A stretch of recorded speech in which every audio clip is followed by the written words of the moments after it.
Hi, I'm Jeff Cohn from Approved.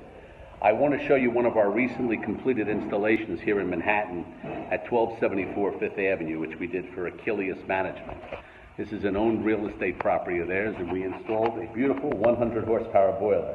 This is our manager, Tom Vittoria.